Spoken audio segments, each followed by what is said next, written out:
Today we will see how can we gain insights from training data. And previous session we discussed how can we split data set into two parts, training and testing, right? So training set we will use to train our machine learning model, and testing we will use to check the performance of our machine learning model, right? So now we will explore training set to gain more insights that will help us to build machine learning model better, in a better way, right? Okay. So test part we will not use in building machine learning model, and we will only use training part. Test part is reserved, completely reserved to check the performance of machine learning model, right? So we will only use training set to build any machine learning model, right? Okay. So now there can be two options. If the training set is large, what we can do, we can select representative samples, and we can build machine learning model only using representative samples, right? So this will make the process fast, because now we are using uh, a subset of training data. But if our training set is small, then we can directly work on full set. And here, especially in this example, the training set is small, so we can use the complete data to build our machine learning model, right? Okay. So here, first we will create the training set. First, we will create a copy of training set, and then we will use this copy to train machine learning model, right? So previous class we discussed how can we create a stratified approach to get this training set. Now we will use the same training set to build a machine learning model, right? Yes,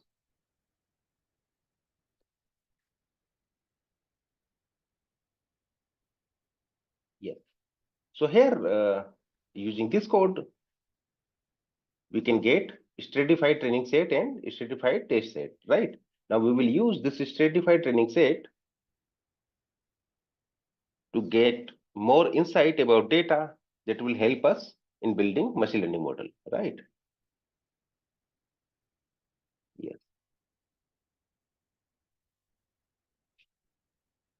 yes. So by using this command dot copy, you can create a copy of training set, and now this copy will be stored in housing variable, right? So housing variable contain a copy of training subset, right? Yes.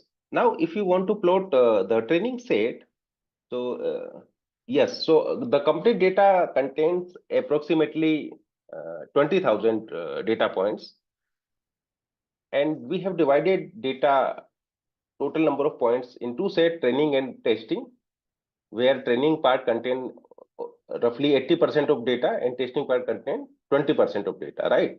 So now this housing variable contain only the training part, the training subset, right? Which is nothing but the 80% of the complete data, right? Because 20% part we have reserved for the test subset, right? So now this housing variable contain testing training subset, right? Which is nothing but the 80% of complete data. Okay. So now we want to plot training subset to gain more insight about the data, right? So we are plotting a scatter plot using training subset, and here x-axis we are using longitude, y-axis we are using latitude, right?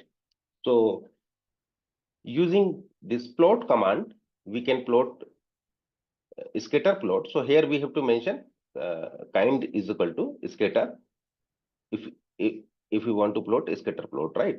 So it will plot the training subset, right? So as you can see here in this visualization, x-axis we are having longitude, y-axis we are having latitude, right? And we are plotting training subsets, right? Now here, few points you can note here.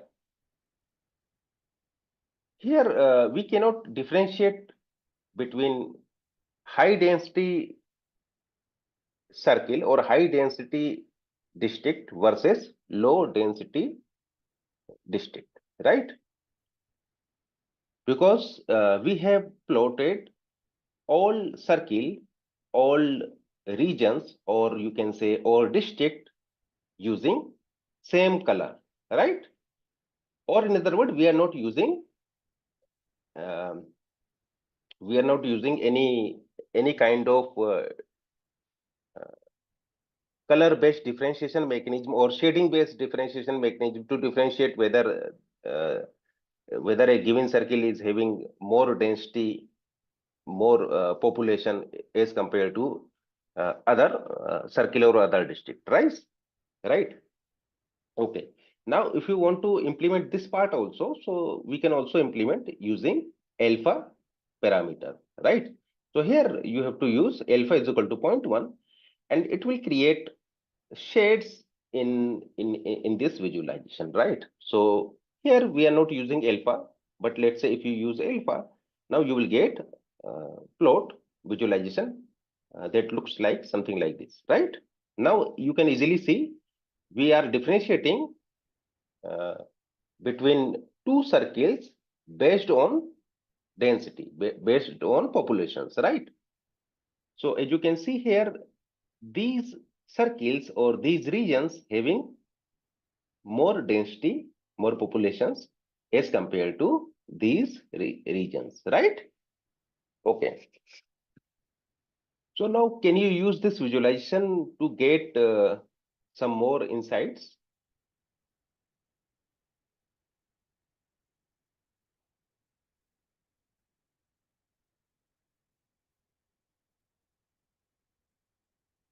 Hello, am I audible?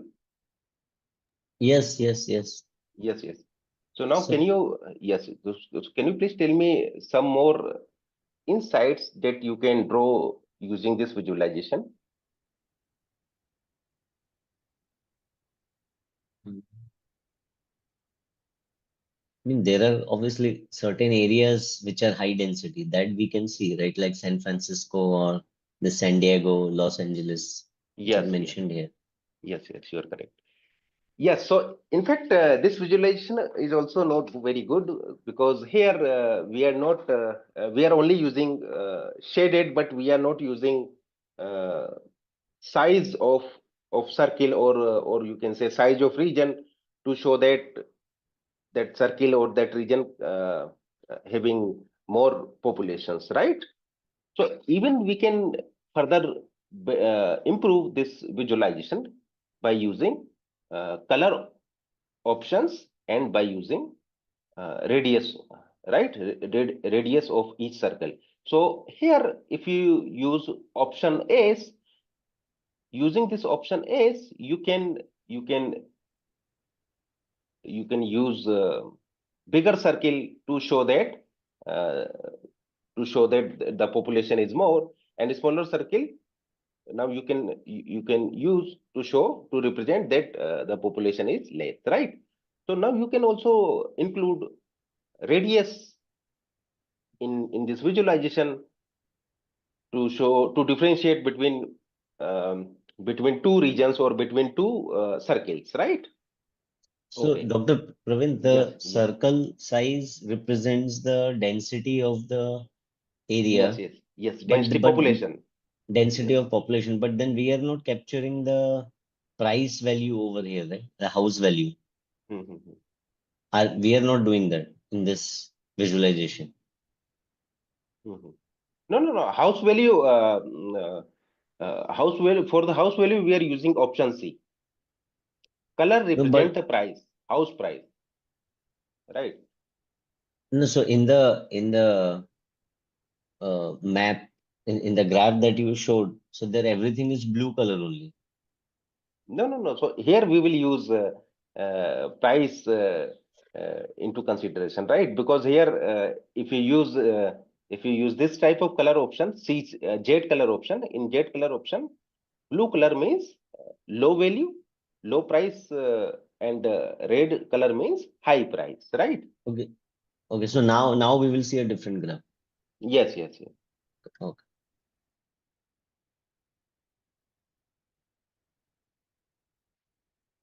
So there, in this plot, we are only using two features, longitude features and latitude features. So we are just plotting circles or regions by just using two features, longitude and latitude, and we are not using any other features here, right? So this is why we are getting this type of plot, right? And here we are using alpha is equal to 0.1, so that we can get different shades of circle. Now here shade represents the density, but in fact here the cost part is missing, right? So that's why we are now using two options, S and C. This option S represent circle, radius of each circle, right? Now if the radius of circle is, so let's say if circle is big, which means that district contains more population, so it's highly populated, right? Similarly, here the color represents the price. So if color is blue, which means low price, color is red, which means high price, right? So this way we can create, we can visualize the training set. So here also you can see we are using two features, longitude and latitude, and now we are also using the population, the density, right? So here the radius of circle represents the population, and we are also using the color coding, right? And in fact here we are using jet color map, and in these jet options, blue represents the low value and red represents the high value, right? Blue means low house price, red means high house price, right? Okay. Yes. So now how can you add S and C attribute? So right. So here we are using only kind is equal to scatter, X is equal to longitude, Y is equal to latitude, alpha is equal to 0.1. But here, if you add S is equal to because we want radius, bigger radius for a densely populated region, right? So that's why we are passing here population divided by 100, and we are dividing the population by 100 because population is a big number, right? So therefore, to scale down that number, we are dividing it by 100, right? Okay. And here we are using C is equal to median house value because we want to reflect house price using color coding, right? So that's why here we are using C is equal to median house value, and we are using uh, jet CMap, right? So in jet color map, CMap means color map. So in jet color map, blue color represents low value and red color represents the high value, right? And So since here we are you that yes. is the standard. I mean, the blue is always low. I mean, how do we define that? That blue No. It sub. depends on what type of color map we are using. In this particular jet color map, this color coding is defined. Blue means low value and red means high value. So here also you can visualize blue means low house value and red means high house value, right? Okay. So what are the other color maps available? So in fact, there exist several other types of color map also, but you can use any color map. It doesn't matter, right? It's just matter of color, right? So Okay. in fact, even if you use any color mapping, this bar will always be plotted, right? So using this bar, you can easily interpret this color contains low value and this color contains high value, right? Right. Okay. Okay. Now, if you use this type of visualization, now can you draw some observations? Because now we have included price and density also in our visualization, right? So now using this visualization, can we draw some insights? Yeah, so now, yeah, the areas which are like circled here, right?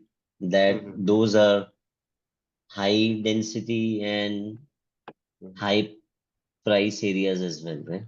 Yes, yes, yes. So can I say that in high density area, these area are closer to ocean?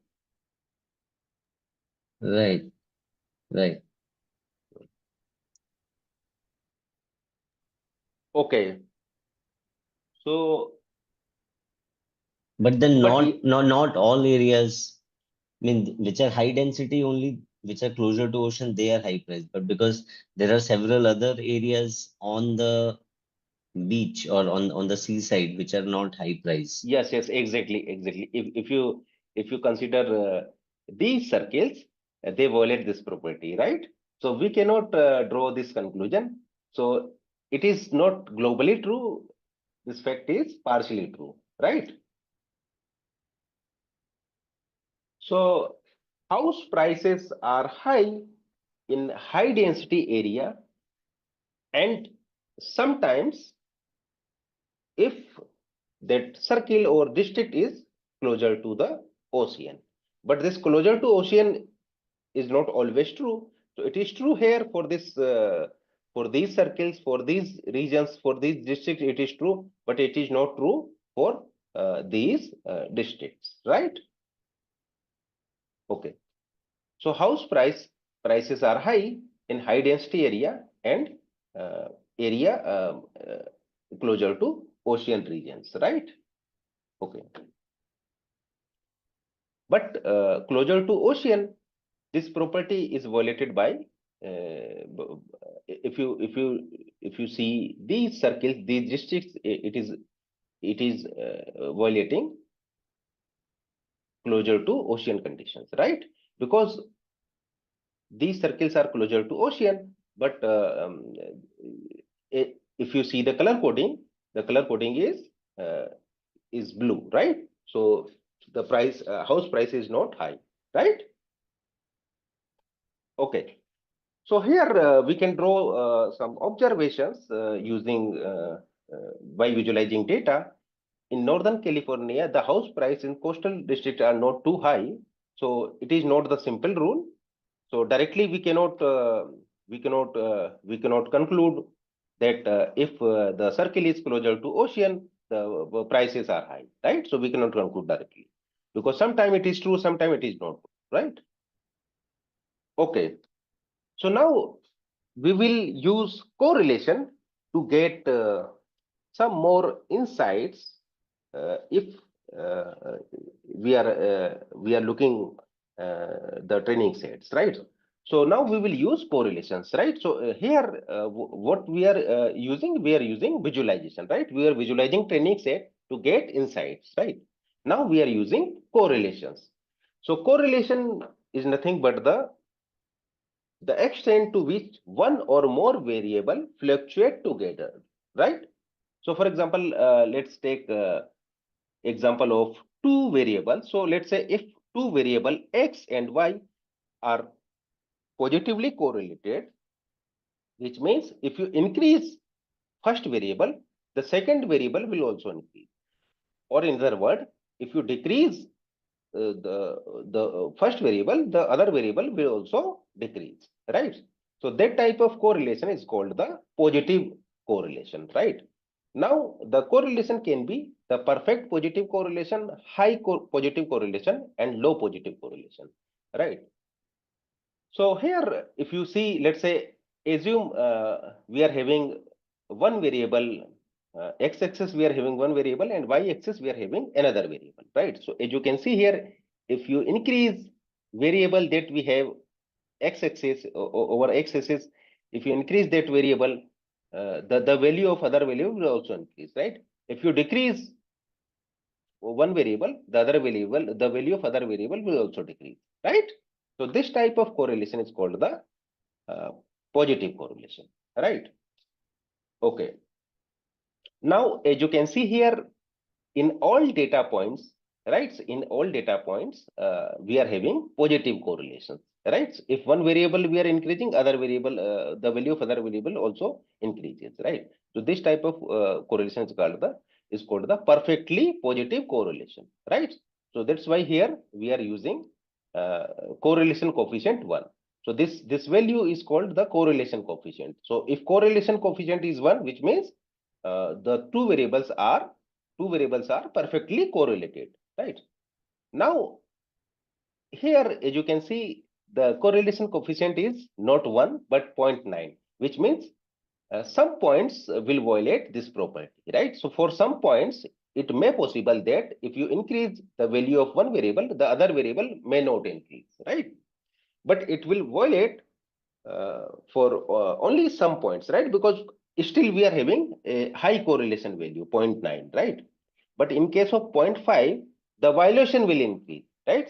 So in case of 0.5, roughly 50% of point will violate this condition. What condition? If you increase the value of one variable, the other variable value will increase, or vice versa. If you decrease the value of one variable, the other variable value will decrease, right? Okay, so any doubt here in positive correlation? No. Okay. Okay, but let's say if you are having the correlation of something like this, so then you can say that the two variables are not correlated at all, right? So here in this case, the correlation coefficient will be 0, right? So if correlation coefficient is 0, which means these two variables are not correlated, right? So as you can see here, we cannot say that if we increase the value of one variable, other will increase, or if you decrease the value of one variable, other will decrease, right? So this type of scenario is called the no correlation, right? Because these two variables are not linked at all, right? Okay. Similarly, we can have the negative correlation.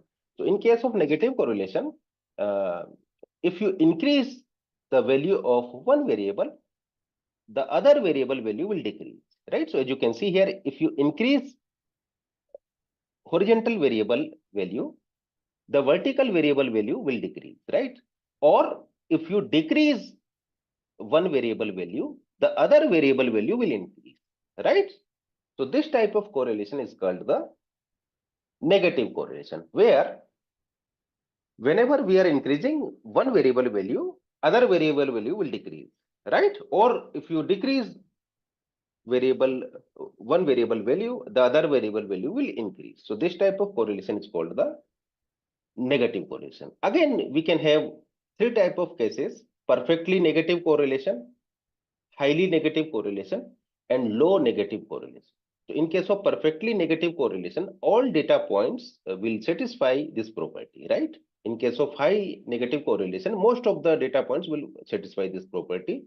And in case of low negative correlation, some points, so let's say here, if it is correlation coefficient is 0.5, which means roughly 50% of point will satisfy this property, right? One point you can note here, we are using negative sign to show that it is a negative correlation, right? So if correlation is positive, then we will use positive sign. If correlation is negative, then we will use negative sign, right? Okay, so now we will use correlation to get more insights from training set, subset, right? Okay. So since our data set is not too large, so what we can do, we can compute correlations between every pair of attribute, right? So in our case, there are 10 attributes, or if you consider the target variable also. So here the target variable is house price, because house price we are predicting given 10 other input values, right? So what we can do, we can here compute the correlation between any pair of attributes, right? Okay. So how can we compute the correlation? Using this core method, right? So using this core method, we can compute correlations between every pair of attributes. Okay. So here, let's say if you want to define a matrix, correlation matrix, then you can use housing.core, and this housing.core function will return a correlation matrix, right? So in housing variable, how many inputs we are having, how many features we are having? 11 features, right? So housing.core will return a matrix of size 11 cross 11, right? So suppose, let's say if we are having uh, two features in input, or let's say two attributes in our data, and if you use this core method, it will return a 2 by 2 matrix, right? Okay. So this core matrix will be a n by n matrix, where n is the number of inputs, or n is the number of features, right? Okay. Now let's say if you are interested in any particular attribute or any particular value, then you can use that particular value to get uh, the correlation of other variable with this particular variable. So let's say if you are interested in median house value, if you are interested in house price, so here you can mention median house value, and now it will give you the correlation of this particular house value variable, or this target variable, with other remaining variables, right? And here, since we are using sort values ascending is equal to false, so we will get values in decreasing order, right? So as you can see here, if you write this command, now you will get correlation of other variables with median house value, right? Because here we have mentioned median house value, right? Okay. So what you can think here, in correlation matrix will be a square matrix, right? So by just writing this command, you will get a column, right? You will get a column with column name median house value, and that column will look like something like this, right? So as you can see here in this column, we are having correlation of median house value with other remaining variables, right?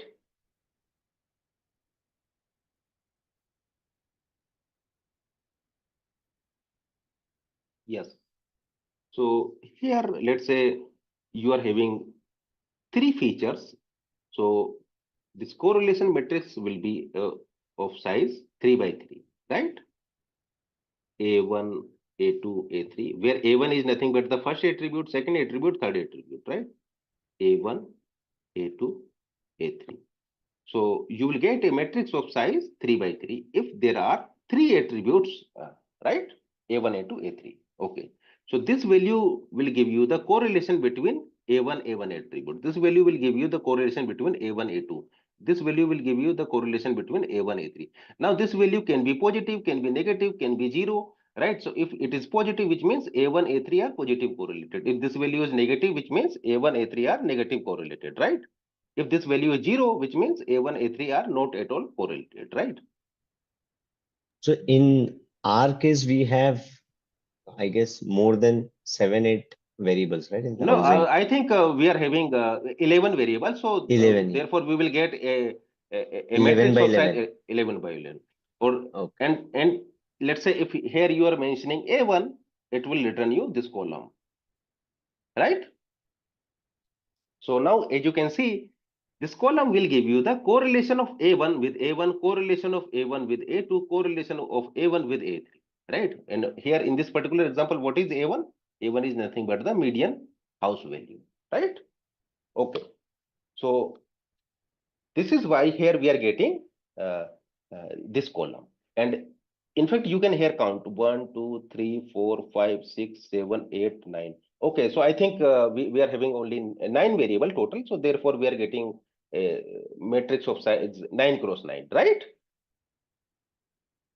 Or let me check.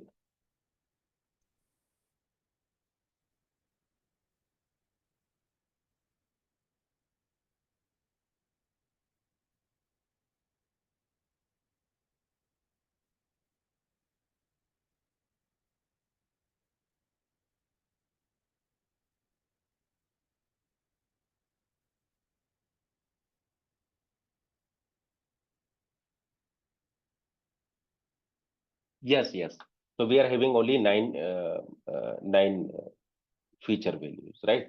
So we are not considering ocean proximity because ocean proximity is a categorical feature, and we can only compute correlation for numerical values, right? So that's why we have not considered this particular feature.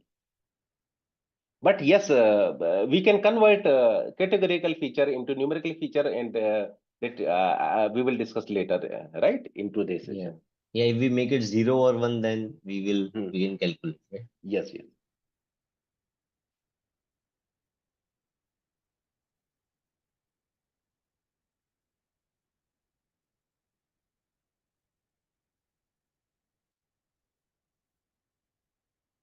Okay. So if you write this line, you will get a column, this column. So as you can see here, the correlation of variable with itself is always one, right? Because a variable is always positive correlated with itself with correlation coefficient 1, right? Because let's say if you write the same variable two times, x comma x, whenever you increase the first variable x, second will also increase, right? So both are positively correlated, both are perfectly correlated, right? X comma x. So that's why here we are getting correlation coefficient of 1, because median house price is perfectly correlated with itself with correlation coefficient 1, right? The second variable, median income, as you can see here, we are getting a high positive correlation, 0.68, which means house price depends on median income, right? Because we are getting a high positive correlation, right? Which means the house value or the median house price is it related to is depends on median income, right? Okay. For the total rooms, housing median age, households, total bedrooms, we are getting very low correlations, right? Okay. And in fact, longitude, latitude are negatively correlated, right? But again, the correlation coefficient is since very small, so therefore we cannot conclude anything, right? Okay. So the correlation can be either positive or negative, but it has to be high, right? If the value is 0.14 or 0.04, then we cannot conclude anything, because this is not the high correlation, very low correlation we are here getting, right? Okay. Right. So therefore, what we can say, median house value tends to go up when median income goes up, right? Because both are positively correlated. And since the this latitude is negatively correlated, so, but yes, here we cannot say we cannot say anything, right? Because in fact, in this case, the correlation coefficient is not big, right? We are only getting 0.14. Magnitude of this correlation coefficient is 0.14. So it's a weakly correlated. Latitude and median house price are weakly correlated, right? Okay. So we can use correlation to get more insights about the data that we can use to build our machine learning model, right? So for that, what we can use Pandas scatter matrix function, right? So we can use Pandas scatter matrix function to get the correlation matrix, right? Okay.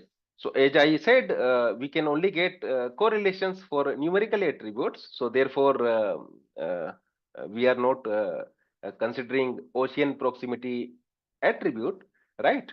Because there we are getting categorical features, right? Okay. So now we will only focus on attributes that are most correlated, right? So as you can see here, uh, house value, income, total room, and median age, these are mostly correlated attributes, right? So since we are having, I think, 9 or 10 variables, so the plot will be of size 10 by 10 or 11 by 11, that we cannot fit into in one page. So therefore, I'm reducing the number of variables or the number of attributes, right? So I'm only using 4 variables, right? So if I'm using only 4 variables, the size of plot will be 4 by 4, right? Where the house value is the target variable, and the income, total room, and median age are the input variables, right? Or input features.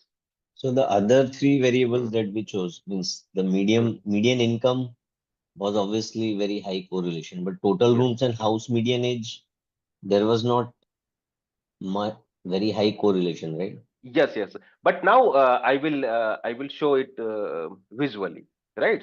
So in terms of number, you can see rooms are not uh, so much correlated with the house value. In fact, this median age is also not highly correlated with the house value. But the same fact we will see now visually, right? Oh,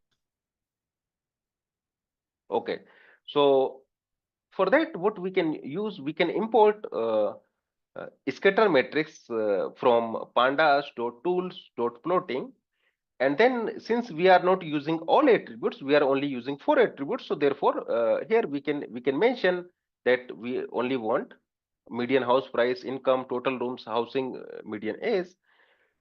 So here we can create a list of these 4 attributes, and we can pass these attribute list here in scatter matrix, right? So this housing variable contains the complete training set with all attributes, right? But we don't want to plot for all attribute, we only want to plot for 4 attributes. So that's why here we are passing attribute list that contains only these 4 attributes, right? And this figure size is nothing but the we want 12 height and 8 width, right? Width and height. Okay. So the So output here, of sir, Mhm. we are not Mhm. visualizing for rest of them who are not correlated. No, no. In fact, you can visualize, but here the problem is if I plot 10 by 10 or 11 by 11, this figure size will be very, very small. So, Okay, okay. yes, To handle the visualization. yes, yes. And in fact, by just looking these numbers, I can say that these 4 are correlated, but let's say household is very, very weakly correlated with the house value, right? Because here the correlation coefficient is only 0.06, 0.04, right? Correct. And do we have to like any limit on set? Because even 0.1 is still less. No? Yes, point 1 is still less.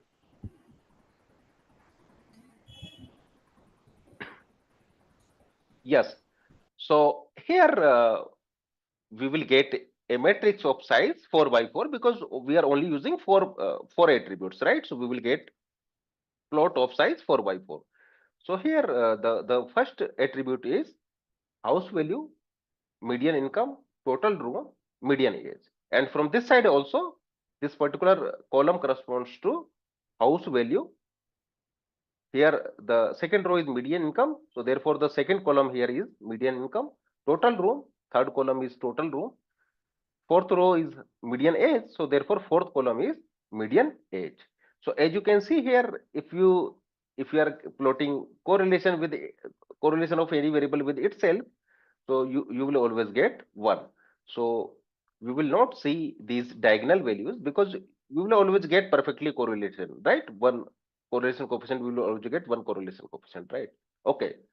Now if you pay attention here, if you see median income, correlation between median income and median house value, right? no, So yes, Dr. yes. Praveen, sorry, Hmm, maybe I hmm, hmm, missed something.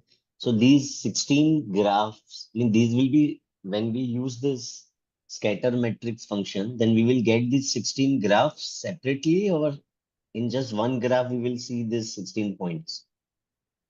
So you will get these plots in one single figure. Okay, okay.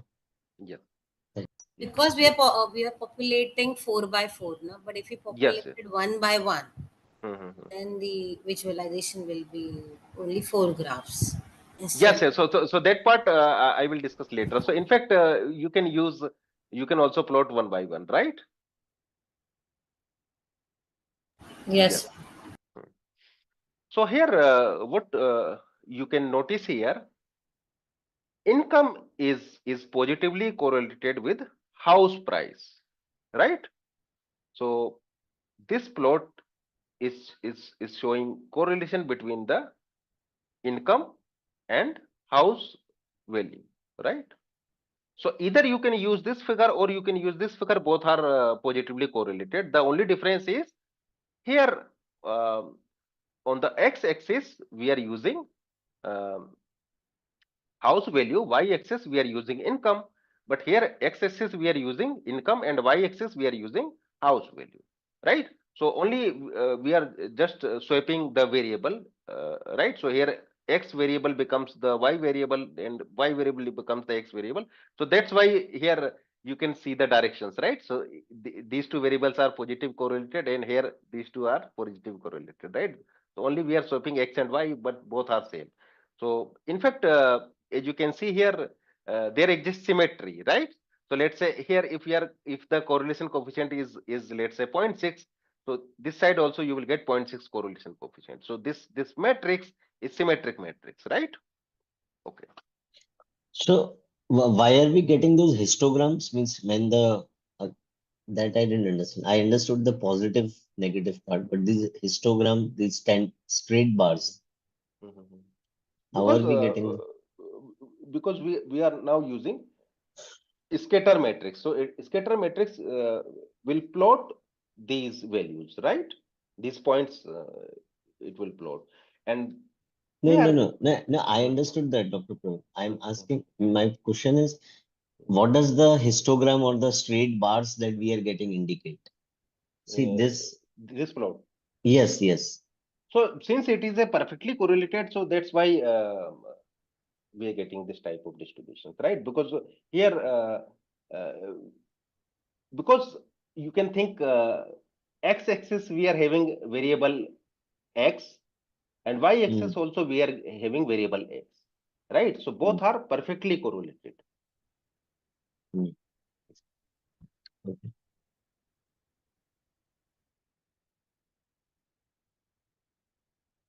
Okay, so by just looking at the looking at correlation coefficient or these scatter plots, we can conclude that housing price depends on income, right?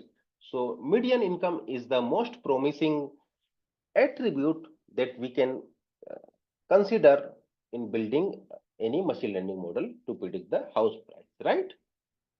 Okay, now let's plot uh, median income and median house values using scatter plot, right?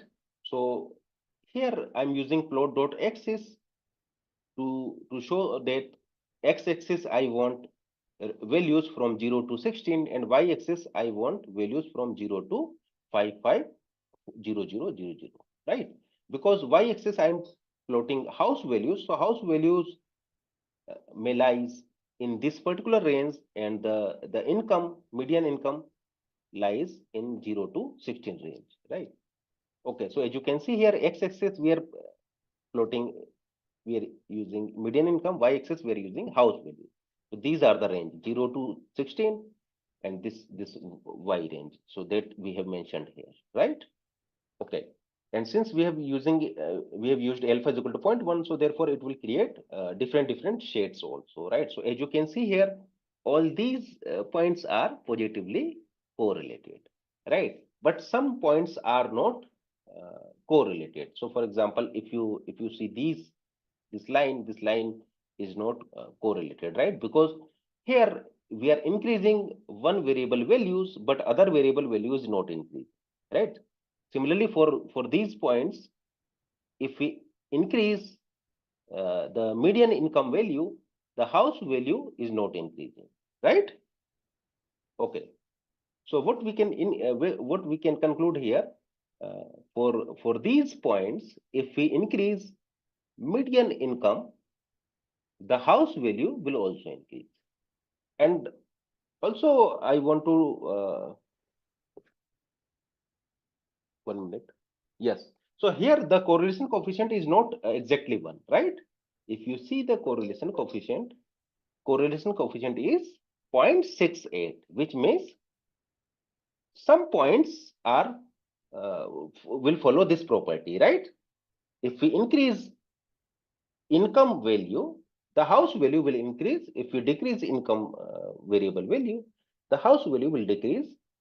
But there are also points in our training set that violate this property, because this correlation coefficient is not exactly 1, right? It is 0.68, right? Yes. So that's why for all these points, the property is satisfied. Both variables are positively correlated. But if you see these data points, we are not getting, these points are not correlated, right? If you increase median income values, the house value will not increase, right? And in fact, you can visualize here for all these points, the property is also again violated, right? Okay. So these points, we can say that since we have kept house price, so that's why we are getting this problem, right? Because the maximum house price can be here 500K dollar, right? So we have kept median house price, right? So even if the price is higher than, let's say, even if the price is $600,000, we are setting it to $500,000, right? Because we have kept our data. So that's why we are getting this problem, right? Now, what we can do in this case, we can have several solutions. So one possible solution is, what we can do, we can simply discard these data points, right? So, and after discarding these data points, we can train machine learning model, our machine learning model, right? Okay.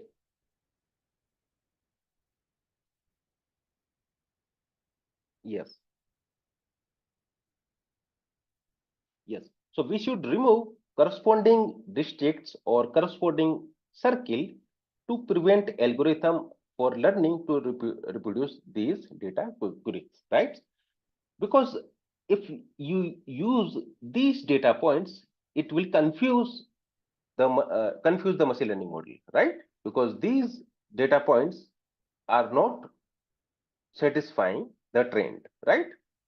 And these points you can safely remove, right? Because here, since we have kept our data set, so therefore, in fact, you can say here we are having wrong data, right?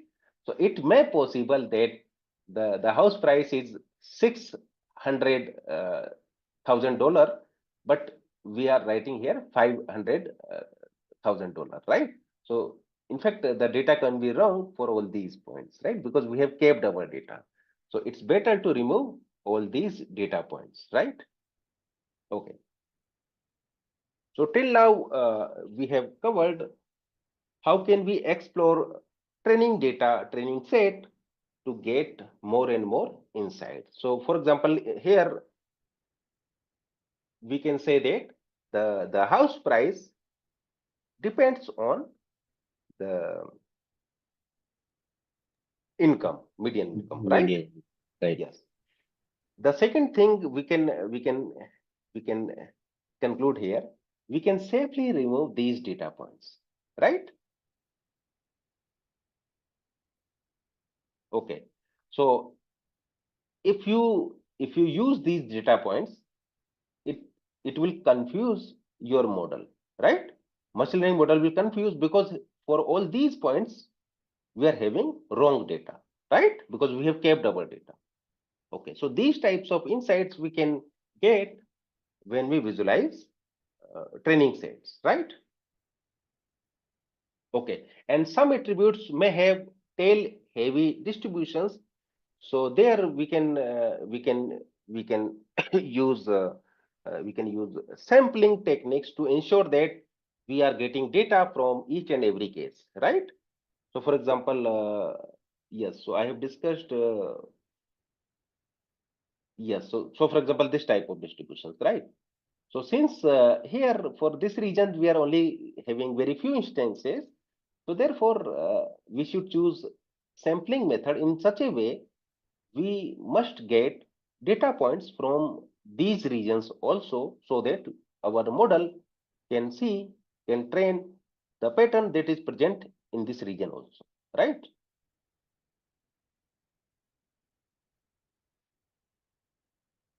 Because if we are not covering all possible cases, then how can our model will explore that particular case, right? So we should collect data from each and every possible cases, so that we can make model more and more efficient, right?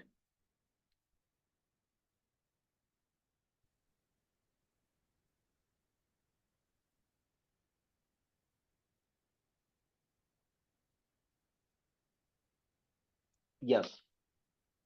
Sometimes what we can do, we can also experiment with attribute combinations, right? So what we can do, we can combine two or more attributes to produce more attributes, to produce hybrid attributes, right? So for example, let's say here originally we are given longitude, latitude, age, rooms, bedrooms, population, household, median income, house value, and ocean proximity.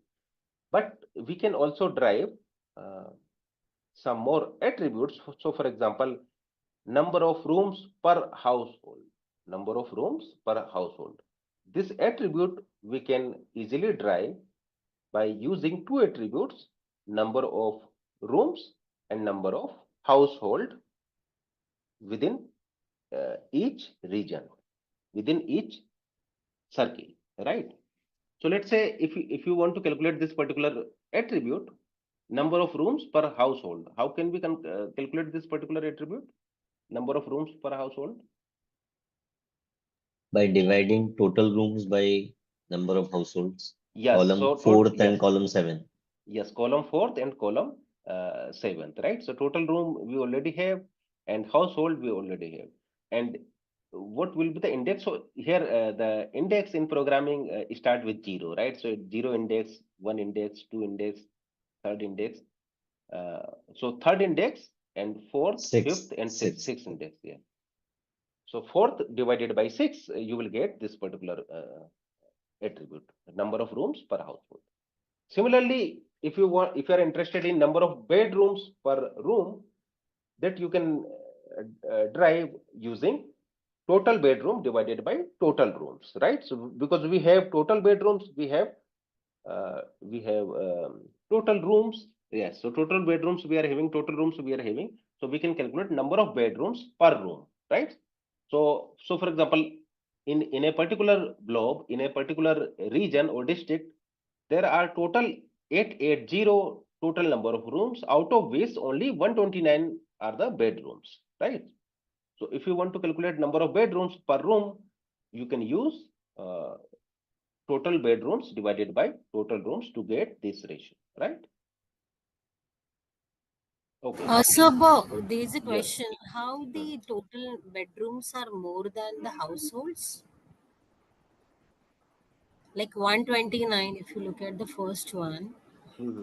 the total number of bedrooms are 129 and Hmm. households are 126. Yes, yes. So there can be more than one bedrooms, right, in a house. Okay, okay, that way. Okay, understood. Yes. Similarly, let's say if you want to calculate the populations per household, you can calculate populations per household uh, by using populations and household, right? So if you use populations divided by household, you will get populations per household, right? So this way you can drive, you can combine two or more attributes to get the drive attributes. But here again, I'm not saying using these drive attributes you you will get benefits, right? Sometimes you may get benefits, sometimes it will not help you, right? So, okay, so here we will check if we use these three attributes, three derived attributes, number of rooms per household, number of bedrooms per rooms, and number of populations per household, we will check here using correlations that if we use these combinations, is there any benefit of using these derived attribute or not, right? Okay. Yes. So I have already discussed this part. So housing is a variable that contains this complete tabular data, right? So now using this tabular data, you can use this column to index to get these values, and you can use this formula to get rooms per household, bedrooms per room, populations per household that I have already discussed, right? Okay. Now let's create a correlation matrix using same method, housing.core, and now we will use median house values to see whether these extra created attributes helping us to gain more insights or not, right? Okay. So median house value, again, house value is perfectly correlated with itself. So therefore here we are getting one. Median income is positively correlated with house value. We already know this. Yes, rooms per household. Now rooms per household is 0.146 correlated with house value. And in fact, rooms per household is having more correlation as compared to total rooms, right? And this attribute, rooms per household, is again a derived attribute. But still, this correlation is not so high. So again, we can say that rooms per household is again weakly correlated with median house value, right? So in this case, as you can see, even if we create a hybrid attribute using existing attributes, we are not getting uh, any further insights, right? Okay, so any doubt here? No. Okay.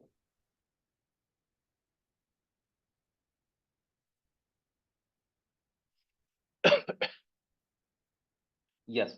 So here you can see now rooms per household is having more correlation as compared to total rooms, and bedrooms per rooms is now more negatively correlated as compared to latitudes, right? So in previous case, this latitude is having highest negative correlation, right? But now bedroom per room is the most negatively correlated attribute, right? Okay. Okay, so let's take a 5-minute break. Then I will start. How can we prepare the data sets to train a machine learning model? So here, by preparing the data means we can do several types of pre-processing, right? So for example, let's say if your data is noisy, we can use the noise removal methods. If data in our data sets, let's say we are missing some feature value, we can impute those feature values. And let's say if features or input values are on different scales, we can use some scaling methods so that we can compare two feature values directly, right? So we will discuss how we can prepare the data sets before feeding that data to any machine learning model, right?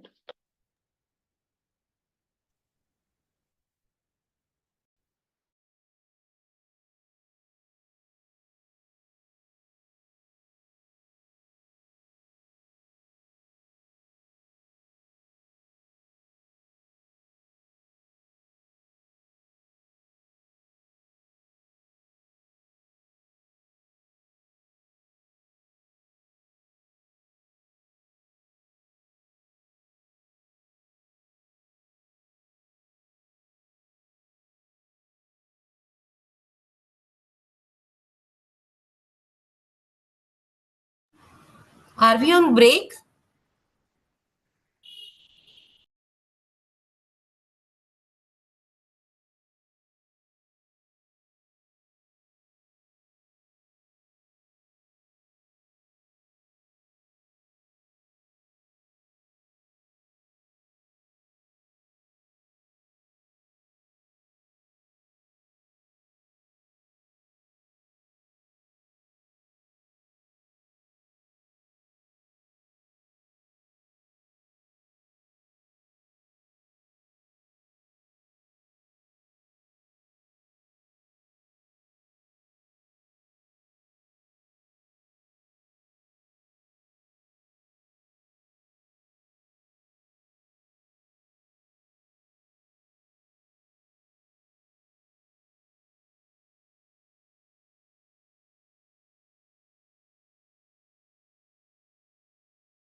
Okay, let's start.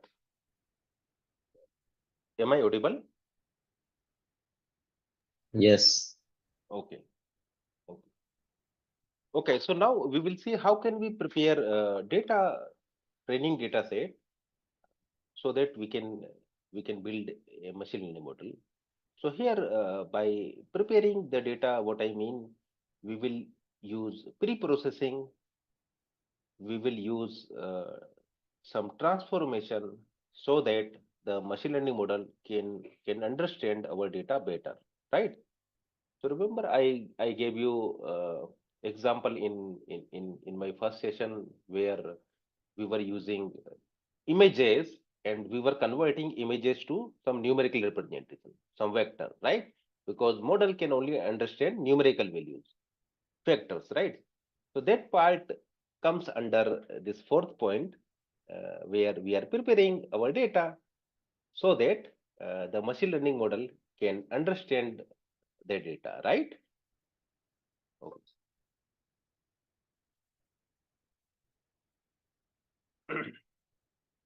So here uh, we will first create a copy of training set and then we will draw the target value from the training set, because in our training set we are having uh, roughly 14,000 data points and we are having several attributes, right? Where one attribute, housing price, is the target value, right? Target attribute, or in other word, output attribute, output value, right? Because we want to predict housing price, right? So housing price is what we want to predict using machine learning model. So that attribute housing price is the output variable, right? And all other remaining variables are called input variable, right? So we are having a training set. Now the training set, So, Dr. Praveen, sorry, yes, yes. one thing. So when we use this scatter matrix function, right, and then we saw you mentioned that these data points which are kind of outliers, we have to ignore them, Mhm. right? Yes, So yes. how do we remove only those rows? I mean, I believe then we have to delete those rows from our training data set. But Yes, then yes. we didn't discuss like what functions or how do we remove only those data Yes, points or the yes. rows. So for dropping, we can use dot drop function, right? Okay.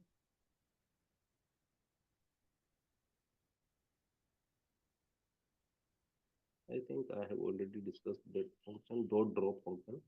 Drop, but then only those points which are outliers, the straight line that you showed, and then some of the points which were not fitting this positive correlation model. Mhm.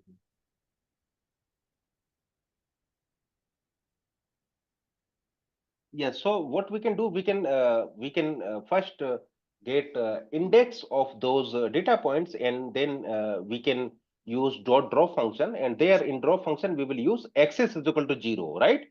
Because axis is equal to 1 for dropping columns, and axis is equal to 0 means we are dropping rows, right? So I think I will also cover that drop function later in I think in today's session also. Okay. Okay. Sure. Thanks.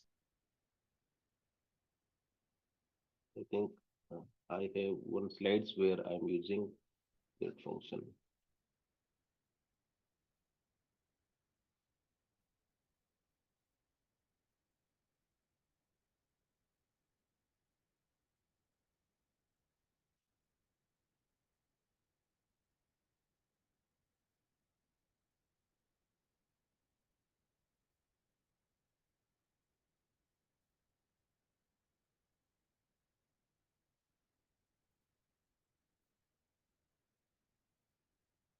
Okay, so actually I will use that function to drop output variable, right? Because in our data we are having uh, this particular attribute. housing price, right? No, what I wanted to ask was like, how do we just specify that these rows have to be dropped? Means automatically it should know that these are the outliers, and then I understand like dropping would be easier if we can provide the indices of the rows or the columns. But Yes, then yes, how yes. does we say that okay, automatically from this scattered matrix function, the points which do not follow the standard Mhm. or the positive correlation, you drop those Okay, rows? okay. So I'm just coming to your point. So before that, I want to here mention one thing. So as you can see here, we are having several input variables, out of which only this particular variable, median house value, median house price, is the output variable, because we want to predict median house price using machine learning model. So this variable is the output variable, and all other remaining variables are the input variable, right?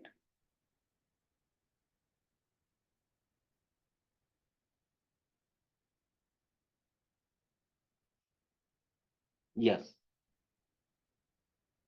See here, since these data points are kept, so therefore we know the house price, right? So if house price is 15K, we can index those data points where house price is 15K, and we can use those indices to drop these data points, right? Because Yeah, we but know, no, yes. this straight line is still easier because there we had capped it, but Mhm, there was one more on the left hand side which you had circled, right? mhm, The I think in the previous, yeah, these points, mhm. right? Yeah. So how do we then say using a formula or some function that drop these rows? No, no. So in fact, we can keep these data points, because then machine learning model will automatically take care these data points. The major problem is here, because here we are providing wrong data, right? No, but as such, if you see like the on the extreme right, there are Mhm, some data points, right? Like 16, 14, mhm. like on x-axis, medium income greater than 12, then all those are also outliers, right? Those also should be ideally dropped. Yes, yes, yes. These one, I don't know, I can mark it, but on the right hand side, after 10, after x-axis, the value of the medium income of 10, Mhm. right? So here we can get the median house value, and we can track these data points to drop these data points, right? So we have to do it manually, right? Acha, we have to do it manually. Okay, Yes, yes. okay.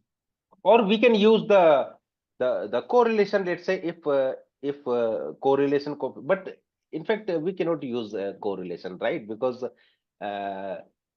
even if the correlation coefficient is small for other variables, it's not a good idea to discard these input variables, right? So as you can see here, we are getting very poor correlation, but it's better to have these input attributes, right? Because the machine learning model will automatically take care this part. But yes, out of all these input variables, median income is the most important input variable, right? Okay.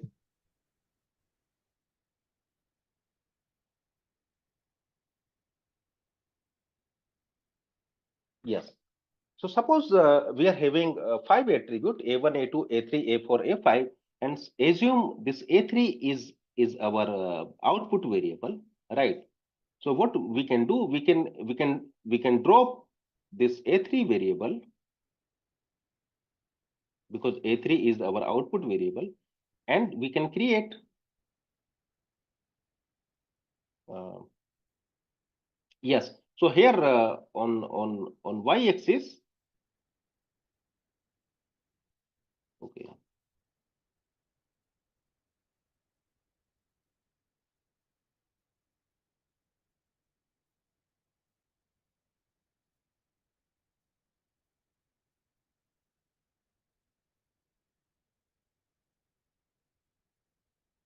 Yes.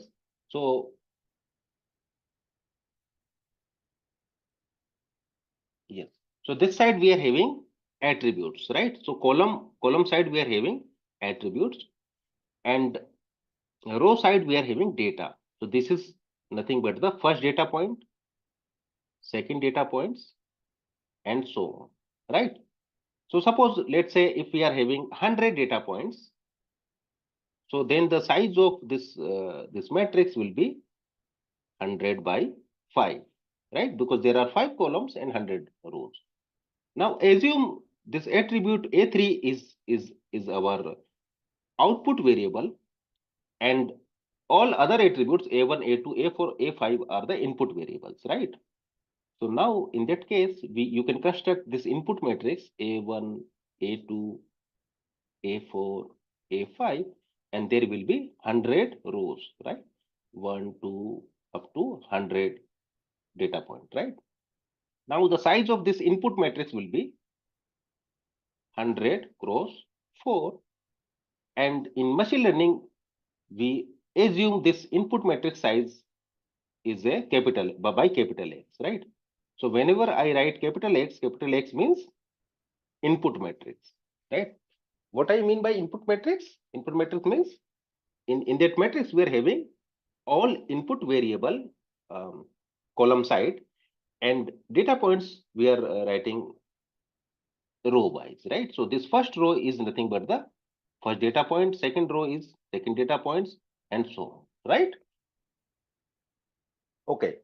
Now we will construct another vector which is called here the output vector. So since this A3 is our output variable, so therefore we will construct a vector, and the size of this vector will be 100 cross 1, right? Because there are 100 values, right? Because we have 100 data points, so there will be 100 values, right? 1, 2, and so on, 100, right?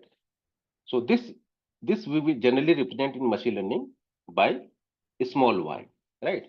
So here the capital X means the training data, right? Capital X means the the the matrix using which we are predicting output y, right?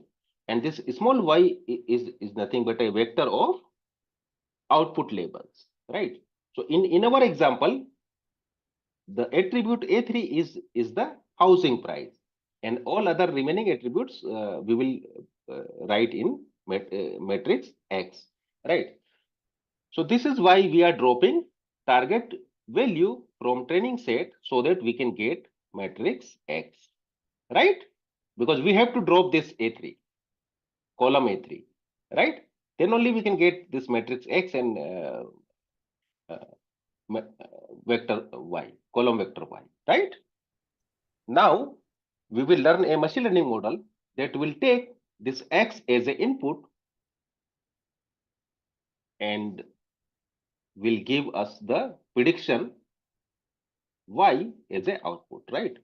So this is the model predicted output, and this is the actual output.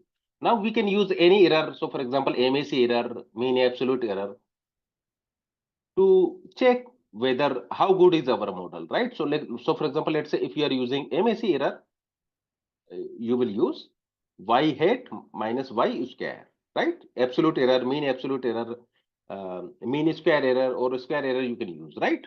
Okay. So here, what we will do, we will first create a copy of training set, and then we will drop the target value, which is nothing but the housing price in our case, from training set to get these matrices, X matrix and Y column vector, right? Now we will use this X to train a machine learning model, and using this model we can predict output, right? So any doubt here in this step?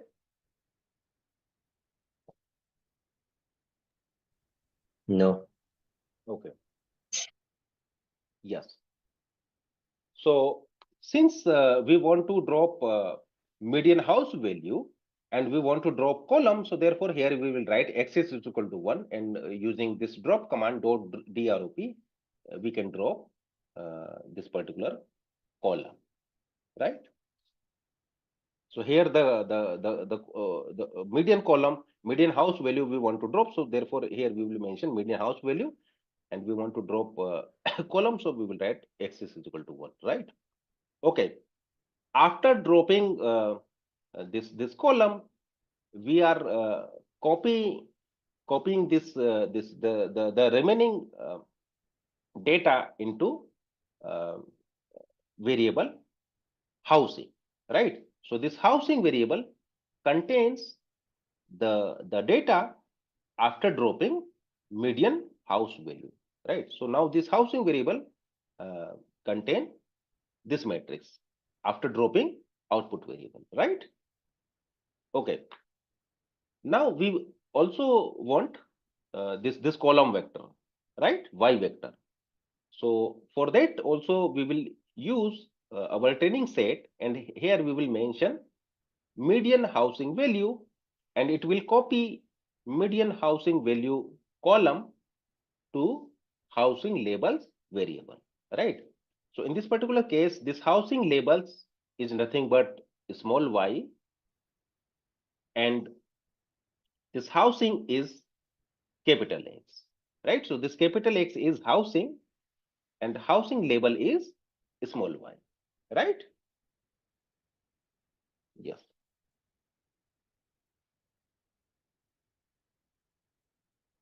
Okay.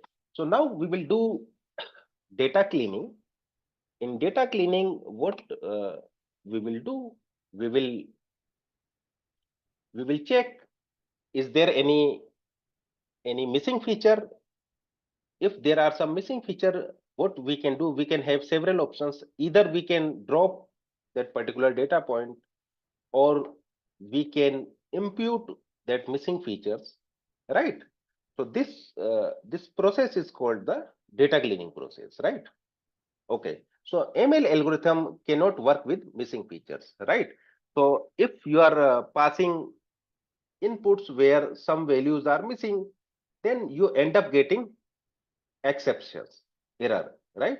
You end up getting, sometimes you will get divide by zero error, or you may get different types of error depending upon what feature is missing and how you are using that features in any calculation. So suppose if you are using that features in division, so you will get divided by zero, right? Because that feature is missing. So depending on how you are using that features, you may get different types of errors. But yes, when you pass features having missing values, ML model will not work, because you end up getting errors, right?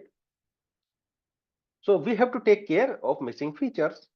So let's say if you use the census data, so here, as you can see, there are total 20,640 entries, right? Out of 20,640 entries, in total bedrooms, 207 values are missing, right? So 207 districts are there, for which we don't know the attribute value total bedrooms, right? Because as you can see here, in case of total bedroom attributes, we are only having 20433 not null values, which means remaining values are null, right? So which means 207 values are missing, because 207 values are null. But if you check this housing median age, here we are having all values, right? Because total values are 20640, and here total null values, not null values are also the same, right? But in case of total bedroom attributes, there are missing values, and in fact there are 207 missing values, right? Okay. So now what we can do to fix this? The first option is, we can simply discard rows or districts or regions where total bedroom has missing value. So this is the first and simplest option. We can safely drop the points where we are having missing value. Okay, so we can use option 1 when we are having very few missing values. So for example, here we can use option 1 because we are only having 207 missing values, right? So in fact, 20433 is again a big number, right? So we can drop 207 missing values. But let's say if 50% values are missing, or let's say 60% values are missing, then we cannot use option 1, right? So then what we can do, we can the other option is we can remove, we can discard the attribute where we are getting missing values, right? So here, as you can see, only for total bedrooms we are having missing values, and for all other remaining attributes we don't have any missing values, right? So only total bedroom is the attribute where we are having missing values, right? So what we can do here in option second, we can delete this total bedroom columns, right? In option 1 we are deleting rows. In option 1 we are deleting rows and we are not deleting columns. In option 2 we are deleting the column where we are getting missing values, right? The third option is we can set missing values to some value. So for example, depending on our requirements, we can set missing value to 0 or mean or median or something like that. Or in fact, we can use advanced deep learning models to impute that missing values, right? So the simplest option is we can put there 0, mean, median, right? And or you can use deep learning model that can impute that missing values, right?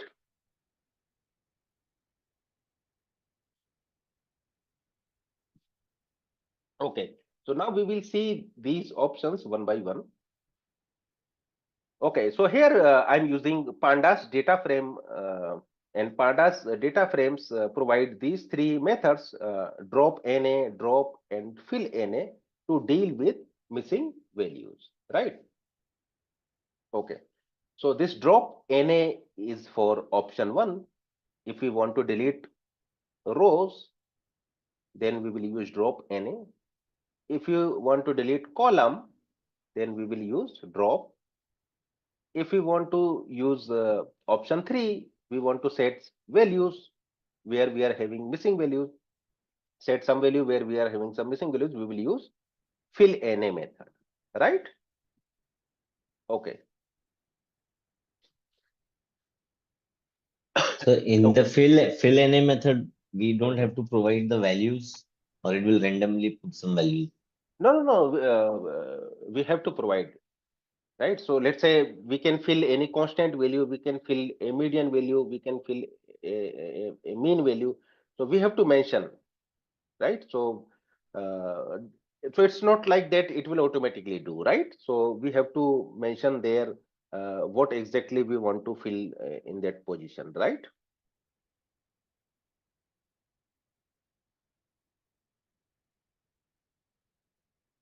Okay. So here, let's say if I want to use drop NA method. So first I need to identify the location of missing values, right? The location of missing values. Okay, so if we have any missing values, there we will have a null value, right? As you can see here, there are only 20433 not null values. So remaining 207 values are the null values, right? So that's why here I'm using is null command. So is null command will check that is there any null value or not, right? So if there exists a null value, which means that feature value is missing, right? So using this method is null, we can easily check the feature value is missing or not, right? Okay, and here I'm mentioning access is equal to 1, which means I'm checking column wise, right? So first I will check first column for any missing values, then I will check second column, third column, and so on, right? Okay. So using this command, I can I can check uh, for missing values, right? So this sample incomplete rows, this variable contains uh, missing values, right? Okay. Now I will use this variable because this variable contains the attribute where values are missing, right? The inputs where the values are missing. So sample underscore incomplete underscore rows is the variable that contains uh, missing values, right? Attribute with missing values, right? Okay. So now I will use that variable and I will fix missing values using these three options: drop NA, drop, and fill in. Okay. So if I use drop NA, so in drop NA, it will drop the corresponding tuples, right? So since in total bedrooms attribute we are having missing values, right? So in total bedroom attribute we are having missing values. So it will delete these 207 rows. These 207 rows it will delete if you use drop NA method, right? Okay. Yes. The second option, if you use dot drop, it will drop the column, right? It will drop the total bedroom column. So as you can see here in this output, we are not having any column with the name total bedrooms, right? Because we have dropped total bedroom column, right? So this is the second method, drop method, that drops the complete column, right? So here, if you have to mention which column we want to drop, right? So we want to drop total bedroom, so that's why here I am writing total bedrooms, right? Okay. The third option is fill NA. Fill NA sets the missing value, and here we can have several options. So for example, let's say if you are interested in filling median value, so here you have to first calculate that number median, right?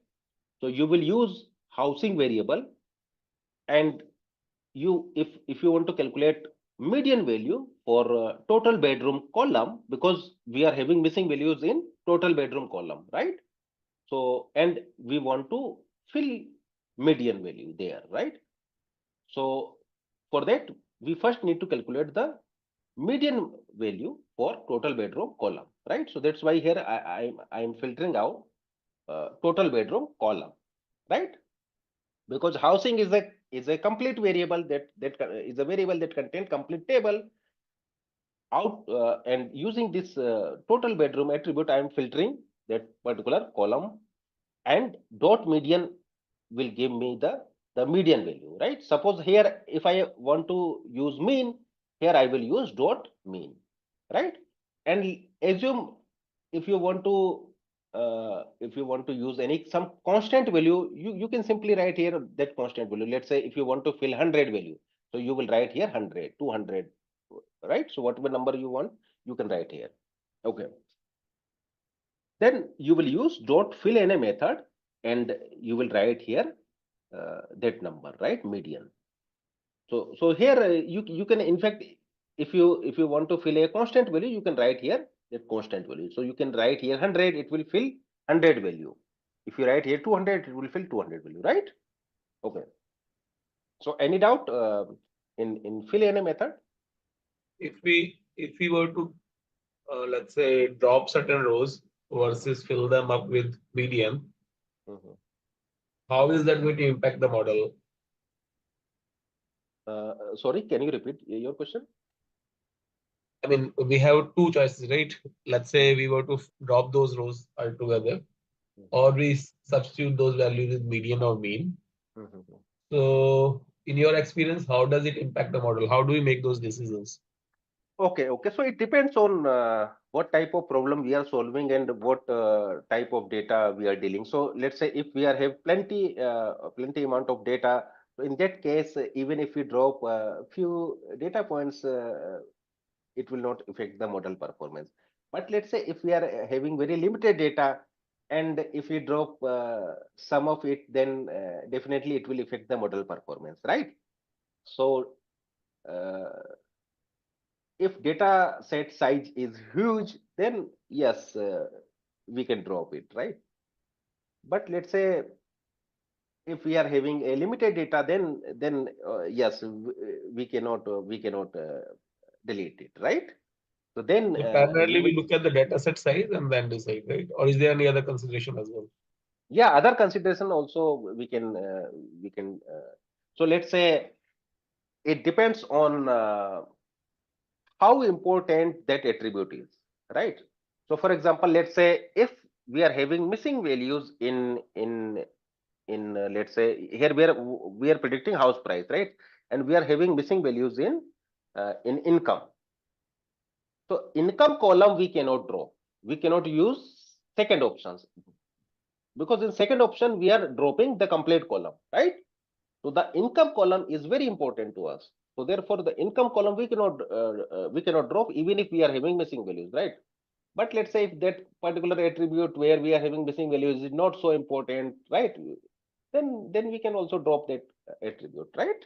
So it depends on our problem, on our data, and the positions where we are having missing values, right? So in terms of sequencing, Mhm. do we go about preparing data first, or do we calculate correlations, determine what is important, and then think about cleaning the data? So actually, it comes under data processing part. So before training any machine learning model, we generally do the data processing part, right? So sometimes we train a machine learning model using existing data set. So if we are using any existing standard data set, so we already know all these things, right? But let's say if you are building a machine learning model for any practical applications, so then in first step you will collect data set, right? And since uh, always in data collections we have certain types of noises, right? So we need to first clean those noises, otherwise we will not get the desired performance, right? So for all most of the practical purposes, we always do these steps before training any machine learning model, right? Yeah, so thanks for that. My question was specifically, let's say, we say whether the important column is important or not. Mhm. So we need to find the correlations. Mhm. So do we clean up the data first and then find correlations, or do we already know that correlations are strong? What I mean to say, correlation can be one way, but do we analyze Mhm. the data and then see whether we can afford to drop rows or afford to drop columns or not? Yes, yes, exactly. So first we will visualize the data, then after using the insights that we are getting after visualization, after correlation, we will use those visualization in preparing our data, right? So for example, let's say this total bedroom, right? That total bedroom, because now I know the correlations, right? So if you check the correlations, yes, the total bedrooms, yes. So this attribute is not so important, right? Because the correlation is only 0.04. So here in this case, in fact, you can also proceed with the option 2. You can completely discard uh, this attribute total bedroom, right? Okay. Does it work in case of unsupervised learning also, or is there a different mechanism there? Yes, so it also works with the unsupervised learning, because in this visualization we are not using label at all, right? We are just calculating correlation between any pair of attribute, right? So But here, correlation we are saying with an output level, right here. Mhm. In case of unsupervised learning, you won't have the target. Yes, but then we will have some notion of similarity, right? So based on that similarity, we can group points in clusters, right? So now if we are grouping points into cluster, there also some features will be more dominating over other remaining features. So there also we can do this analysis, right? But for clusters, you'll need to run this algorithm We have not reached that stage, right? Mhm. So my question is that in case of unsupervised learning, do we follow the same steps or do we take some different route? No. We will always follow the same step. Because in that case, we may not know the importance of an attribute till we run an algorithm and then we determine that it is important for similarity or not. Yes, in fact, in case of unsupervised learning, it's very hard to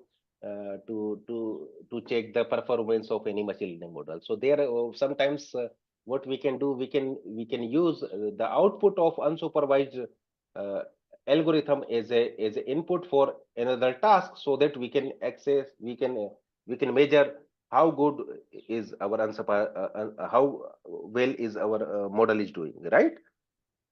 So because in unsupervised learning we don't know the labels, right? So it's not so straightforward that this is the model prediction and this is the actual prediction. Directly we can use these two numbers to get the error methods, right?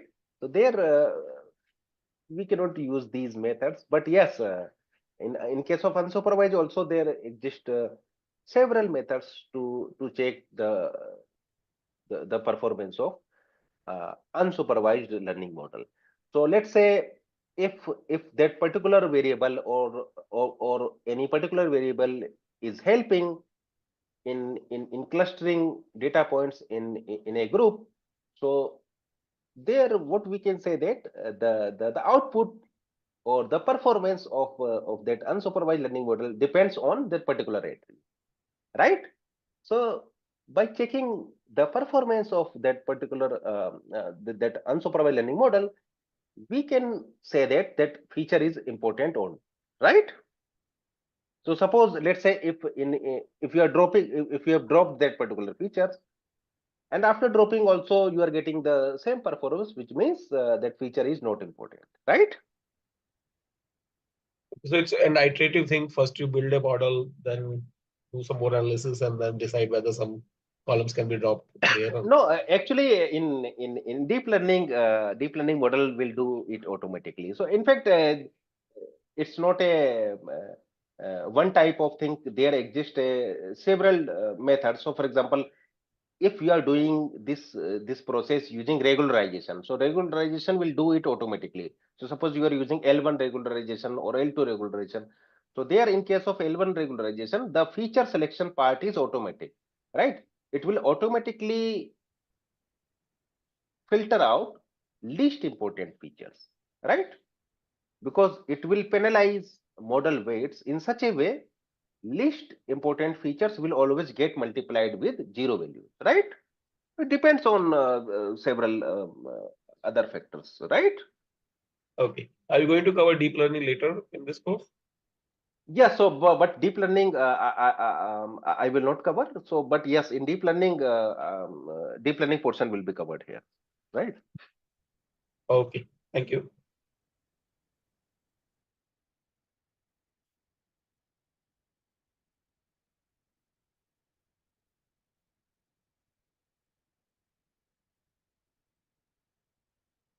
Yes.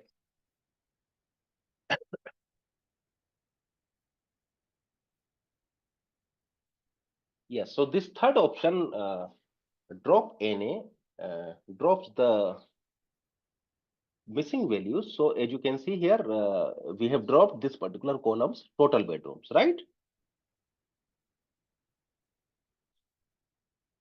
Yes. So this slide, I think, yes, I have already covered. Yes. So as you can see here in this example, the missing values we are filling the median value, right? So here the median value is 433. So as you can see here, this particular row we are having here, earlier we are having here null value, but now we are filling null with 433, which is nothing but the median value, right? Okay. But again, these three are not the only methods. In fact, we can use deep learning models to get the uh, better values right? So because here, if you use mean, median, or mode, in fact, what you can do, you can use generative models. So generative models you can use to generate missing values, right? So nowadays we are having different types of method, right? So diffusion model we are having nowadays, generative models, right? So you can use those advanced models to accurately predict the missing values, right? But yes, in earlier days, mean, median, constant value we can use. But nowadays, we always uh, proceed with the deep learning models, right? So you can use deep learning model to accurately predict these missing values, right? Yes. So in data cleaning, we can deal with the missing values, and and we have discussed three methods, right? Okay. So yes. Now let's say if you have decided to choose here median value for any missing value, then we have to store this median value, because it may happen that at the test time the same feature, total bedrooms, may have missing values, right? Because in the training process we will use here the median value, and the median value is 433, right? Now I will use this data to train machine learning model, right? So in training data, whenever I'm getting any missing value for total bedroom attribute, I'm using 433 value for that, right? The same case may happen for the future data, for the test time, right? So if for any future data, if any missing value is there for total bedroom attribute, I will use same number 433 there. So I have to store this number 433, so that I can replace, I can use fill this number 433 for the test time if I'm having missing value for this attribute total bedroom, right? Okay. So this number we have to save, because missing value can also be there in test time, in future data, new data, right? Okay. So scikit-learn provides simple imputer class to fill missing values, right? So we can use scikit-learn package simple impute class to take care of missing values, right? So now let me first discuss the common steps that we generally follow whenever we use any package or class. So what we can do, we can import that particular package or class. In first step, we will import. In second step, we will create a instance. Third step, we will use a fit function. That fit function fit data to the instance, right? And next, we will use transform function that transform data to the fitted instance, right? Now, depending upon our requirement, our task, we can also have other tasks, right? But these four steps are the common steps, right? In first step, we will import that class, function, or library. Second step, we will create instance of that particular type. Third step, we will use fit function that fit data to that particular instance. Then we will use transform function that transform data to the fitted instance, right? Okay, so let me take one example so that we can see these steps, these four steps one by one.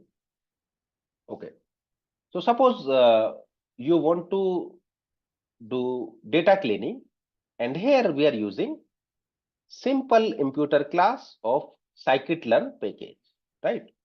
So as you can see here, we need to first import simple imputer class. right? So for that, I'm here calling package scikitlearn.impute.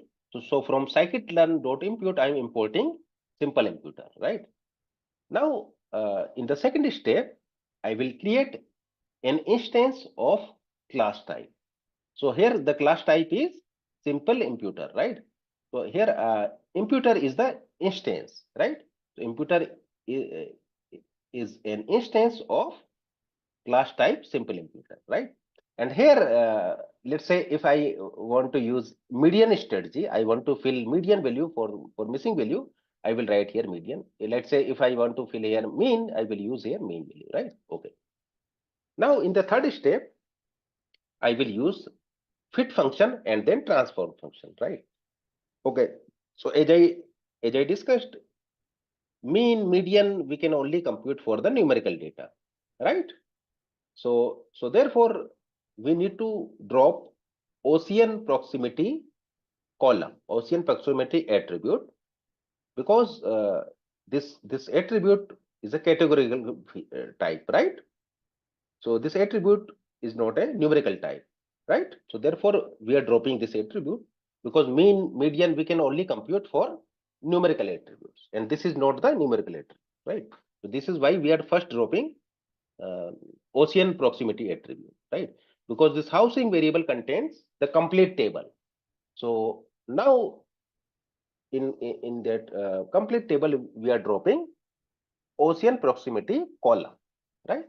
And after dropping this that column, we are storing um, the output in housing underscore num variable, right? Now this housing underscore num variable contains the table after dropping Ocean proximity column, right? Okay. Now we will use fit function, right? So here we are computing, we are calculating instance of class type imputer, right? Simple imputer. So this imputer is an instance, and now we are using fit function. We are calling fit function. So we are using imputer dot fit, and we are passing this variable housing underscore num that we are getting after removing Ocean proximity column, right? Okay. Yes. So and then we will use transform function. So we will use imputer dot transform function to fill out missing values, right? And here it will fill out median value, right? It will fill missing values with median value because here we have mentioned strategy is equal to median, right? Okay. Yes. So since here we are mentioning median, so it will first create median of every attribute, and then it will use those median values to replace missing values, right? Okay. So one point you can note here. Here I am passing. Yes, I am passing here the complete table, right? The table that I am getting after deleting Ocean proximity column, right? So, but I already know I'm having missing values for only one variable, but still I'm passing all variables, all numerical variables, right? But yes, here you can also pass the column where we are having missing features, right?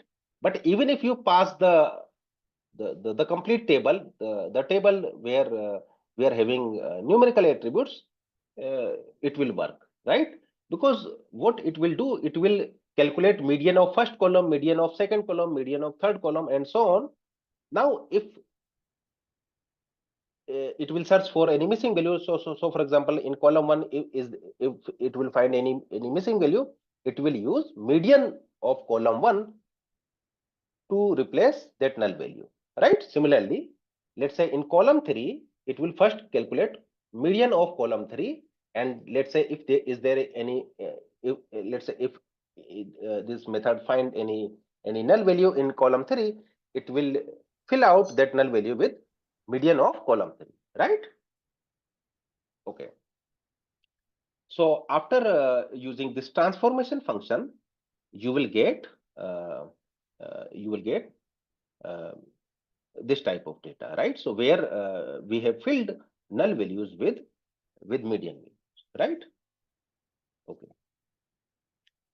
Now the output of this transformation function you will get in an array format, right? So it's a NumPy array.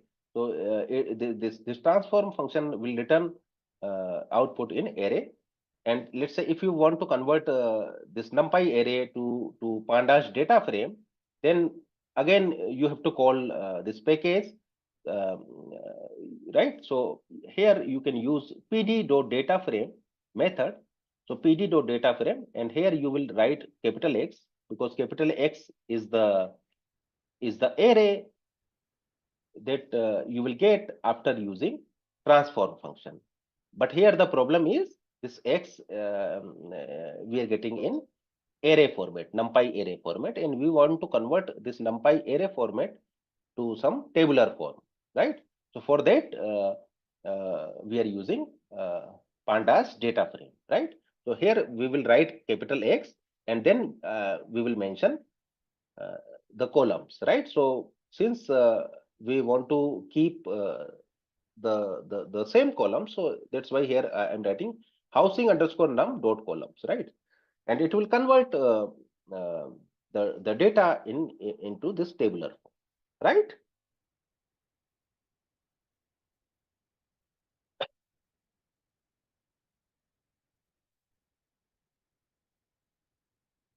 Okay, so any doubt here? No. Yes. Yes. So this part I have already covered. So here I'm passing all variables, all numerical variables. But yes, if you know that this particular variable for this particular variable only we are having missing values, then you can even pass one variable or two variables where we are having missing values, right? So even if you pass the complete table, it will automatically search for missing values, and it will fill out if there is some is there there is some missing values, right? So what you can do here in training set, you can specifically mention that you want to fill out missing values only for this particular attribute. So if you want to do that, then here you can mention that particular columns, or you can pass here the complete table, right? So in both cases this method will work, right? Yes, but to be on the safer side, uh, here I am passing the complete tables, right? Yes. So now we have discussed how can we deal the numerical data. What if we are having any text or categorical attribute? So for example, ocean proximity. So ocean proximity, we are not having numerical data, we are having categorical data. So how can we process categorical data so that our machine can understand uh, that attribute better, right? Okay, so most of the machine learning algorithm or models prefer to work with numbers, right? So because we need to first convert raw input to some numerical representation, and then we will use that numerical representation to build any machine learning model, right? So mostly machine learning model prefer to work with numbers, numerical representation, right? So here in our example, the problem is ocean proximity attribute is not numerical attribute, and it contains categorical attributes, right?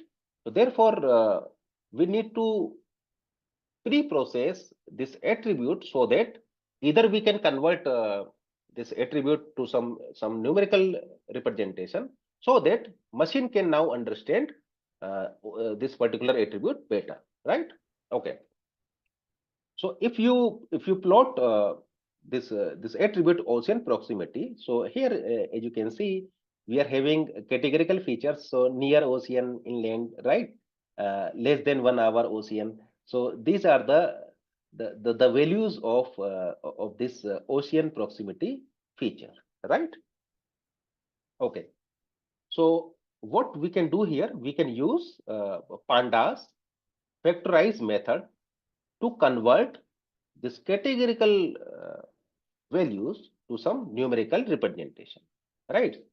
So again, this method is very simple. What you can do, so suppose if there are total 5 categories, so what we will do for category 1, we will use, let's say, one number, category 2 2, category 3 3, category 4 4. So like that we can assign numbers, right? So here, as you can see, type 1 means one category. So for first category, I'm using number 0. Second category, I'm using number 1. Third category, I'm using number 2, and so on, right? Okay. So for example, less than 1 hour ocean is the first category. Near ocean is the second category. Inland is the third category, right? Okay. So we can use pandas factorize method to convert numerical uh, to convert numerical representation, right? So it will return these attribute values in numerical form, right? So as you can see here, it will return these values in numerical form 0 1 1 2 3, right? Okay.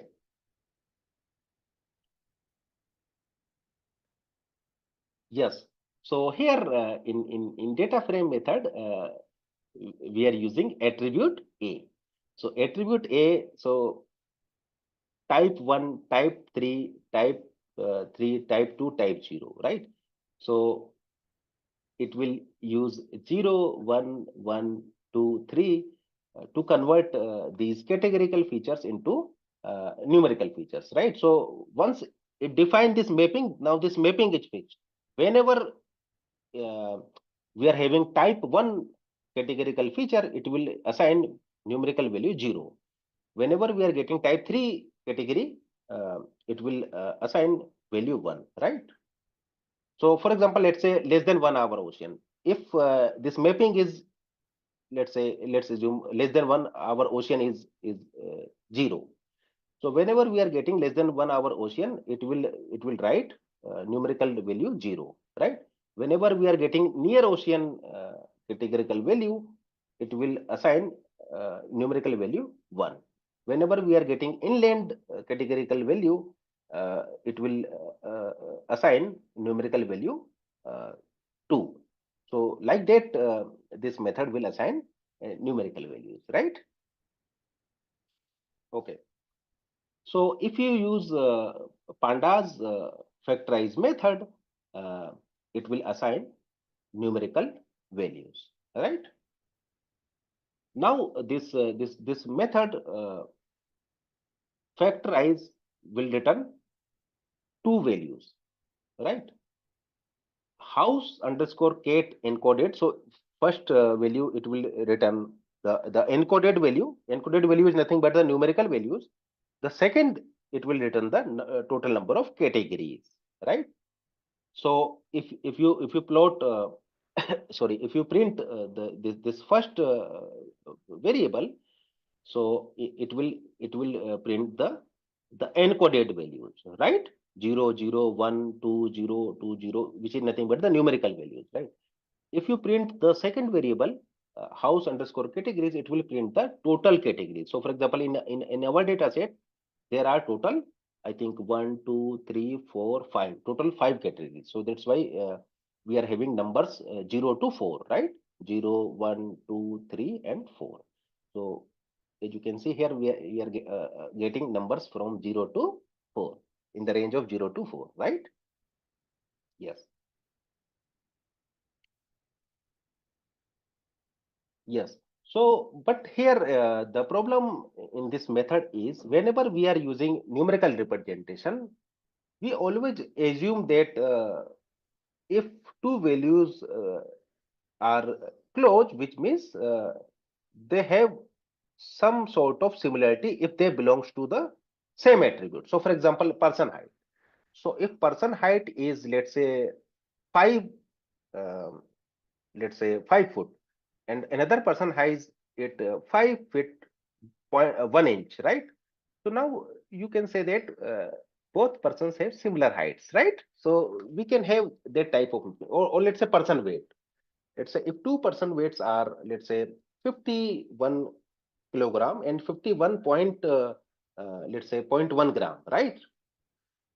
So now what we can say that both persons have the similar weights, right? So we can do this type of comparison whenever we are having numerical values. But here the problem is we are assigning these numerical mapping randomly, right? So even this less than 1 hour ocean can be mapped to numerical value 2, or this can be mapped to numerical value 2, or this can be mapped to numerical. So now in this case we don't have that type of property that if we are having two nearby values, then both instances are similar, right? Are you getting this point? Okay. So this is the problem when we use Pandas factorize method, and we can overcome this problem using one-hot encoding. So in one-hot encoding, what we can do? So in one-hot encoding, we will create a binary vectors. We will create a vector of ones and zero. 1 and 0 we will use. And depending upon how many categories we are having, we will define vector of size c cross 1, where c is the number of categories. So for example, in this case, uh, as you can see, this ocean proximity um, ocean proximity attribute contains 5 different categories, right? 1, 2, 3, 4, 5. So if you create a one-hot vector, the size of one-hot vector will be 5 cross 1. There will be 5 rows and 1 column, right? Now, if in any particular sample, if let's say the categorical value is less than 1 ocean, then you will use 1 for this position, and all other remaining positions you will use 0 0 0 0, right? Okay, so let me take this example, this simple example. Suppose here we are having 3 attributes: uh, company name, categorical value, and price. Now as you can see here, for this company name, we cannot use the numerical representation. So we need to first convert this attribute to some numerical representation, right? Okay. So for that, what I can do, I can use one-hot encoding. So assume for this company name, I'm having 3 companies, VW. So this is the first value, second value, and the third value. And assume we are only having this company name variable can only have 3 categorical values, right? So in this case, the size of one hot vector will be 3 cross 1, right? Now, for the first position, we will use VW. Second position, we will use, and third position, we will use this value. Yes. Okay. Now, for this particular instance, for this particular example, what is the value? What is the value of this company name? VW, right? So therefore, one hot vector will be 1 0 0, right? One vector will be 1 0 0 to show, and this one out vector will show that will tell us that company name here is VW, right? Because here for the first position is reserved for VW and the last position is reserved for Honda, right?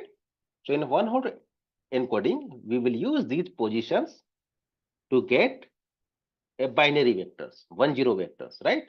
Now, one point here you can note here in one hot encoding, there will be exactly 1 1, right? And all other remaining positions we will use 0. So let's say if if there are n categories, then the size of one hot vector will be n cross 1. So out of n positions, only for one positions we will have one value, and all other remaining n minus 1 positions we will have 0 value, right? Okay. Similarly, let's say if you want to represent this Honda value, here the representation will be 0 0 1, right? Okay. So any doubt in one hot encoding?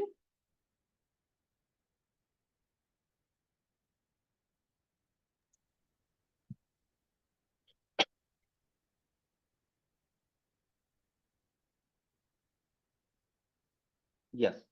So what we can do, we can convert categorical attributes to one hot encoding, and then we can use these one hot encoding as a input to train our machine learning model, right? Okay.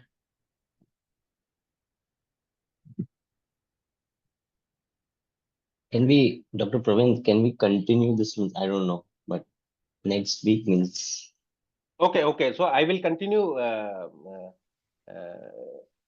Yes, so I will continue this topic next week. Yes.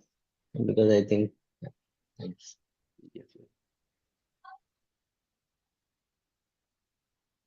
And in the quiz, we will be getting like up to today's class will be covered, right? Yes, yes, yes.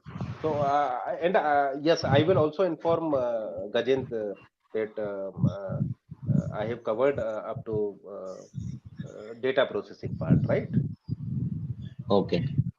Thank you. And are you going Hmm. Can we get some have sample type of quiz? So, quiz will be of MCQ type. Okay, okay. and did you share this deck? I don't think so. Slide. Yeah, the slides is not shared with us. Okay, okay.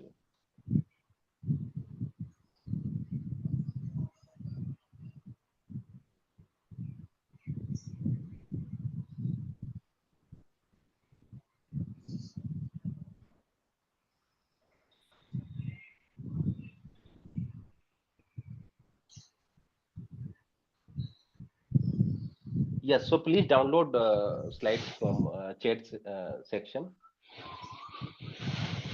I think it is still uploading.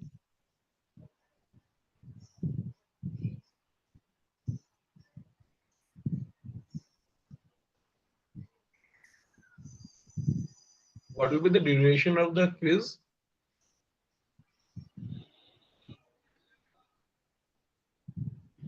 I think it will be of 10-15 minutes. So I will just confirm with Gajendra, and I think Gajendra will inform you, right? Because maybe the quiz he can postpone because maybe quiz can be scheduled next week, right? Next to next week, because I need one more session to complete this topic end-to-end machine learning, right?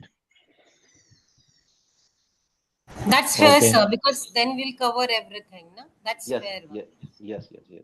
So, yes, so I will discuss it with Gajendra, and Gajendra will inform you, right?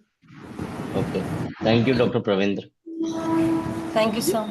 Yes, thank you. No, So we have not received the presentation. Okay, okay. Yeah, it's just now complete. no, Yes, yes, it's too heavy. It's 11.5 and it will take a lot of time. If you're gonna to be close the Zoom, then we won't be able to download. So I don't know. okay, okay, okay. Correct. So, yes, yes. So, I'm not closing. So, please download, and then I will close this session.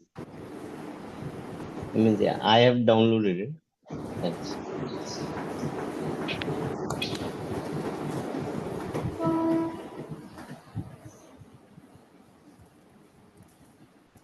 Yeah, even done from my end. I download. Okay. Thank you. We can leave the class then. Thank you, sir. Okay. Thank you. So, Thank you. should I close this meeting? Yeah, if Yes, yes. they are able to download, then maybe they can share with Or us. maybe I can wait 2 more minutes so that you can download.